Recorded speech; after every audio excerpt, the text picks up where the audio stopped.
This is the King's Birthday Holiday Monday, but the Australian Republican movement says that we should refer to it as the Happy Future Independence Day. Let's go to Isaac Jeffrey, who's the CEO of the ARM. Good to talk to you, Isaac. That's a bit optimistic, isn't it? Calling the King's Birthday, what a future, some kind of a Republican Day. I would have thought the Republican cause has gone backwards in recent years.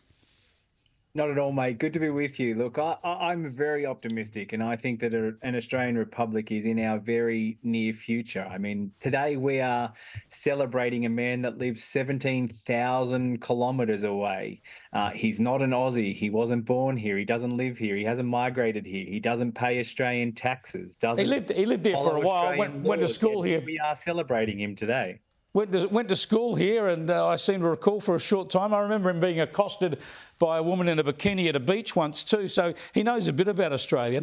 The thing is, you don't even have a chair of the ARM at the moment, right? You lost Nova Peris and Craig Foster, really over Craig Foster's leftist activism over the Middle East war. Doesn't this show, without re-prosecuting that argument, I've spoken to Nova about that previously, but doesn't this show that your organisation has got too much of a hard left, green left bent, when if you're going to actually make any progress, you've got to appeal to the mainstream? Look, I agree that we need to make sure that we're appealing to everybody. An Australian Republic is about all Australians. I don't necessarily agree that we're a left organisation. I personally worked for the Coalition. I grew up in a regional area, voted Coalition all my life. But Craig Foster was your chair. Craig Foster was your chair, and he's less. His co-chair was Nova Peris, who was much more mainstream, but she's a former Labor senator. If you're going to deliver a republic, there's one thing the Voice has taught you and everybody beyond doubt, and that is no referendum is getting up without bipartisan support. So you will go nowhere unless you can get not just coalition voters on board, but coalition MPs. Look, I absolutely agree, and we're really fortunate to be in a position where we have a really high level of support from within the Liberal Party.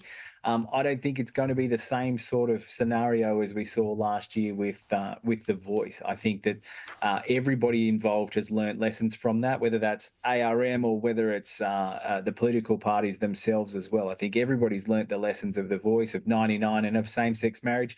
And we've woven that into our campaigns. But we're really fortunate to have a really high level of support within the Liberal Party. And so I'm pretty confident that we can get this over the line sooner rather than later. Just briefly, when do you expect to have a new chair?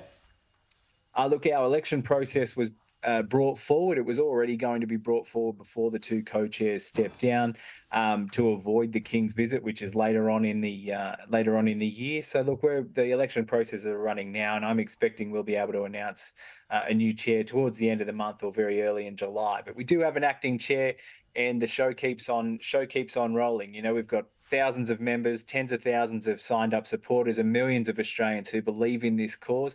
It's bigger than any one or two individuals.